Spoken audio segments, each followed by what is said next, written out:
네, 오늘 읽은 우리 전도서 말씀은 우리가 잘 알듯이 지혜의 왕 솔로몬이 기록한 책입니다.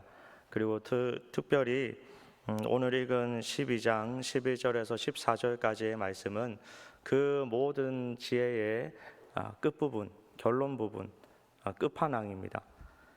오늘 말씀 가운데 특히 솔로몬에 대해서 솔로몬이 기록한 이 말씀 가운데 말씀에 대한 부분들을 조금 더 집중적으로 살펴보면서 과연 솔로몬이 말씀을 어떻게 대하고 있었는지, 그의 결론은 이 말씀을 우리가 어떻게 대하면서 살아가야 된다라고 말씀을 하고 있는지 살펴보면서 저와 여러분도 새벽 시간마다 또 주일마다 또 수요일 또 금요기도 또 성경을 펼칠 때마다 보는 이 말씀을 어떻게 대하고 또 그 말씀 속에서 귀한 또 은혜도 많이 받는 저와 여러분의 삶이 되기를 주님의 이름으로 축복합니다.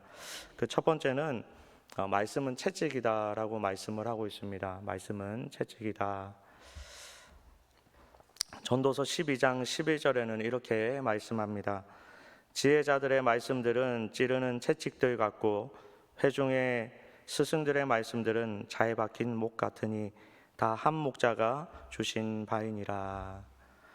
지혜자들의 말씀은 채찍질 같고 또 회중의 스승들의 말씀, 선포되어지는 그 말씀들은 자에 박힌 목 같다라고 말씀을 하고 있습니다. 여러분, 채찍은 언제 사용합니까? 채찍. 여러분, 매를 언제 듭니까? 매를. 말 안 들을 때, 앞으로 나가게 할 때. 쟁기를 끄는 소가 말을 듣지 않을 때 채찍을 드는 것이죠. 그 소가 미워서 하는 것이 아니라 앞으로 나가게 하기 위하여서 채찍을 드는 것입니다. 하나님의 말씀은 이렇습니다. 우리를 움직이게 하고 우리를 행동하게 하고 또 우리를 실천하게 하는 것이 바로 하나님의 말씀, 채찍과 같은 말씀이다라는 것이죠. 때로는 이 말씀이 없으면 우리는 가만히 있습니다. 가만히 있고 싶을 때 하나님은 말씀을 통해서 우리를 움직이시게 하고요. 또 때로는 우리가 방향을 잡지 못하며 살아갈 때 하나님은 말씀을 통해서 그 방향을 잡아주시고 인도해 주십니다. 또 때로는 하나님은 쓰러져 있는 우리에게 그 말씀을 통해서 다시 일으켜 주시고 세워 주시는 것입니다.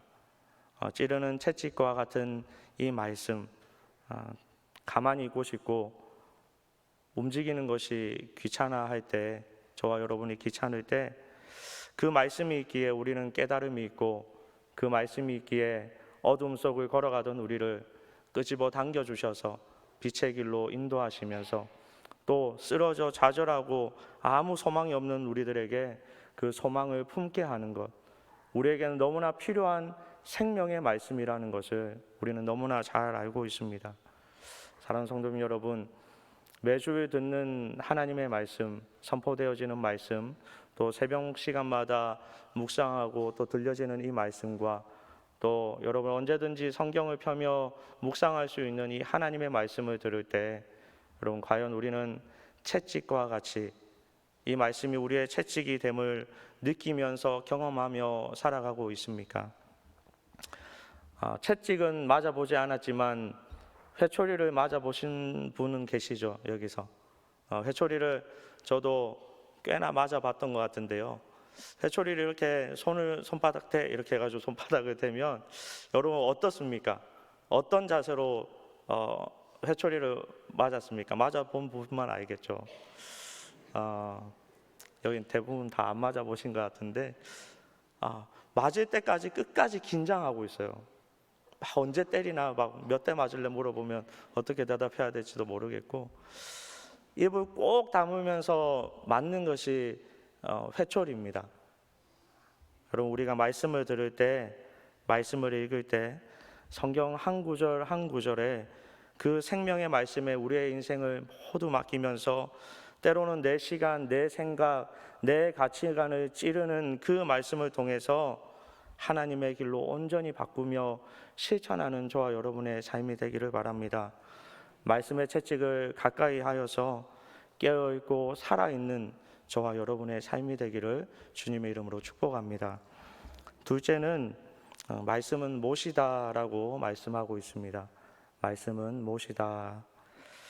12절의 회중들의 스승들의 말씀들은 잘 박힌 목과 같다라고 말씀을 하고 있습니다. 선포되어지는 말씀, 여러분 하나님 말씀을 들을 때, 또 우리 목회자들의 목사님들의 설교를 들을 때 때로는 가슴이 찔리는 경우가 있죠. 근데 사실은 여기서 말하는 그 못은 그런 못이 아니고요. 여러분, 못은 언제 사용하십니까? 고정시킬 때 사용하는 거예요. 못은 아파라고 찌르는 것이 아니라 고정시킬 때 사용하는 것이 못입니다. 하나님의 말씀은 수많은 정보와 수많은 유혹과 급변하는 세상 속에 흔들리고 혼돈할 수 있는 저와 여러분에게, 큰 파도와 태풍을 맞으면서 언제나 위험 속에서 살아가는 저와 여러분에게 목과 같아서 말씀의 중심을 잘 잡고 확신한 믿음으로 살아가도록 하는 것이 바로 하나님의 말씀인 줄 여러분 믿으시기 바랍니다. 이 못 역시 채찍과 같아서 박히면 아픕니다. 말씀은요, 우리의 마음을 평안하게도 만들지만 그 말씀을 읽을 때마다 가슴이 찌릿찌릿하고 또 읽을 때마다 더 무겁고 더 어려워진다라는 사실을 여러분 많이 경험하지 않습니까? 여러분, 말씀이 읽는 것이 쉽습니까? 어렵습니까? 단순하게 그냥 읽는 것은 누구나 할 수 있고 쉽습니다.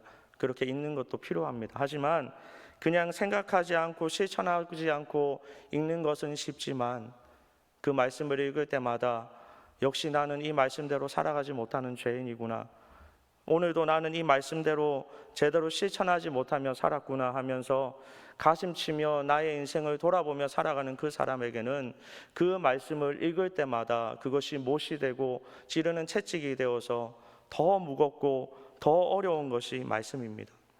실천하고 싶은데 내 환경이, 내 처지가 그것을 온전히 실천하지 못한다 생각되어서 영과 육이 계속해서 싸우는 그런 인생을 살아갈 때마다, 그 말씀을 읽을 때마다 우리에게는 채찍이 되고 못이 된다라는 것이죠. 하지만 우리에게 이 말씀은 너무나도 필요합니다. 혼란한 시대, 유혹이 많은 시대, 정신없이 살아가는 이 시대 속에 살아갈 때 우리의 믿음을 지키게 하는 것, 오늘도 이 말씀을 따라서 이 말씀을 어떻게 실천하며 살아갈까 고민하게 하는 것, 이 말씀이 있어서 지금 이 자리에 저와 여러분이 서 있는 것처럼 이 하나님의 말씀은 목과 같아서 우리의 중심을 잡게 한다라는 것입니다. 성도 여러분, 우리를 고정시키는 목과 같은 이 하나님의 말씀을 오늘도 우리 가슴 깊이 박아서 영원토록 흔들리지 않고 주님께 붙들려져서 언제나 생명으로, 언제나 풍성한 열매로, 언제나 풍성한 하나님의 은혜로 살아가는 저와 여러분의 인생이 되기를 주님의 이름으로 축복합니다. 마지막 세 번째는 말씀은 생명입니다. 말씀은 생명입니다. 전도서 12장 13절 말씀을 우리 다 함께 읽겠습니다. 이래 결국을 다 들었으니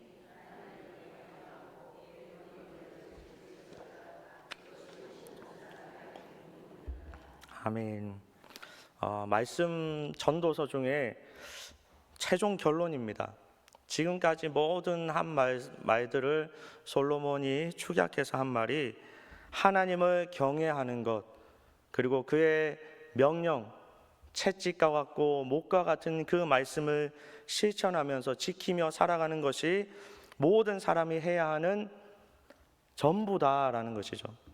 그럼 전부다라는 것입니다. 여러분은 누구의 말을 가장 신뢰하면서 생명처럼 중요하게 여기면서 살아가고 있습니까? 주님 말씀하시면 이라는 찬양을 여러분 불러보셨죠? 주님 말씀하시면. 자, 그 찬양 가사를 잠깐 읽겠습니다. 주님 말씀하시면 내가 나아가리다. 주님 뜻이 아니면 내가 멈춰서리다. 나의 가고 서는 것 주님 뜻에 있으니 오 주님 나를 이끄소서. 뜻하신 그곳에 나 있기 원합니다. 이끄시는 대로 순종하며 살리니 연약한 내 영혼 통하여 일하소서. 주님 나라와 그 뜻을 위하여 오 주님 나를 이끄소서. 아멘. 우리가 이 말씀대로 살 수만 있다면 우리가 하나님을 경외하는 그 두려움으로, 경외함으로 우리 하나님 아버지를 왕으로 모시는 백성으로, 또 우리 하나님 아버지를 아버지라고 고백하는 그 아들로서의 삶을, 경외하는 삶을 이 땅에서 살아갈 수만 있다면 우리 하나님은 과연 우리에게 어떤 것을 주실까요? 어떤 것을 주실까요? 우리가 그런 인생을 살 수만 있다면 한번 따라해 보시겠습니까? 모든 것을 주십니다. 우리가 하나님을 아버지로 모시고 우리가 하나님을 나의 왕으로 고백하는 인생을 살 때 그 말씀을 지키면서 또 하나님을 경외하는 인생, 하나님 나의 전부입니다 라는 그런 고백을 가지고 살아갈 때 하나님께서 우리의 전부를 채워주심을 믿으시기 바랍니다. 말씀을 지키며 살아가는 것이 우리의 본분이며 우리의 전부입니다. 우리의 왕, 아버지, 하나님 말씀을 오늘도 지키고 내일도 지키고 앞으로 남은 모든 인생 동안 지키며 살아가도록 애쓰고 또 애쓰면서 또 힘쓰면서 살아가는 하나님을 경외하기를 힘쓰는 저와 여러분의 삶이 되기를 주님의 이름으로 축복합니다. 말씀 정리하면서 한 가스펠 헤럴드지에 실렸던 이야기를 소개하려고 합니다. 세실이라는 분이 어느 날 그의 사랑하는 어린 딸의 방으로 찾아갔습니다. 딸은 기다리고 있던 것처럼 눈을 반짝이면서 어떤 사람이 그녀에게 준 아름다운 구슬 상자를 아버지에게 보여주며 자랑합니다. 아버지도 참 예쁘다라고 감탄합니다. 그러고 나서 이렇게 말합니다. 그렇지만 얘야, 그것을 불 속에 던져버려라. 어린 소녀는 당황했습니다. 쉽지 않은 시험이었습니다. 그런데 아버지는 계속해서 말을 이어갔습니다. 내게 강요하지는 않겠다. 너에게 맡기겠다. 이유는 말하지 않을 것이니 내가 나를 믿는다면 그렇게 해라. 어린 소녀는 고심한 끝에 결국 아버지의 말씀에 순종하기로 했습니다.